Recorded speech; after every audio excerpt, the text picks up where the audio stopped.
I smiled at the chaos of balloons and baby laughter, holding a glass of champagne I didn't want. The room blurred. My sister leaned close, her voice sharp, slicing through the chatter. "My son, he's your husband's child. So, as inheritance, I'll take half your 800K house." She waved the will like a weapon. I froze, smiled, tried not to laugh, because my husband was dead, and so was her story. It should have been a day of grief, not revelation. But that's the thing about betrayal. It doesn't wait for timing. It hides in plain sight. I remember the first time I met him. Warm smile, disarming charm, the kind of man who made your chest tighten in the best way. We laughed about everything, silly things, serious things. I trusted him completely. I built my life around him, around us. And I loved him fiercely. The cracks were subtle at first. A phone that buzzed too often. Glances that didn't meet mine. Work, he'd say, too many times, too conveniently. I noticed patterns, but I didn't jump. I observed. My heartbreak needed proof. Then came the messages I wasn't meant to see. Names, dates, promises that weren't mine. Betrayal, solidified. I held it all in. I didn't scream. I didn't cry in front of anyone.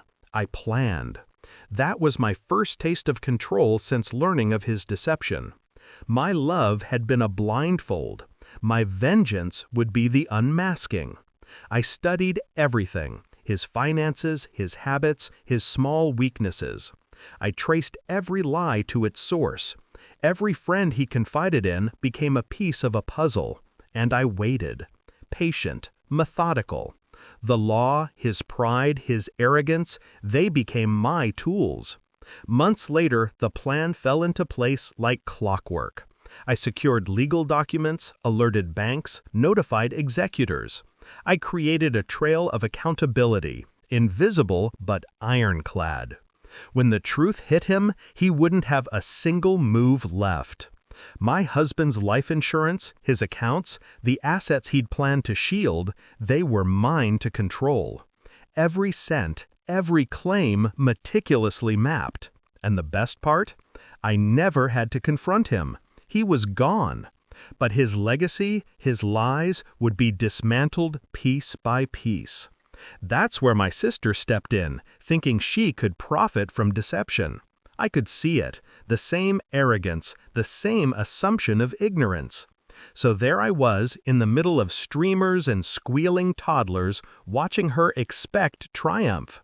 She wanted my shock, my disbelief. I offered a slow, deliberate smile instead.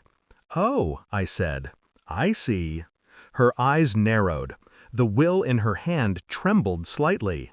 You're not surprised?" I leaned closer, voice calm, velvet underneath steel.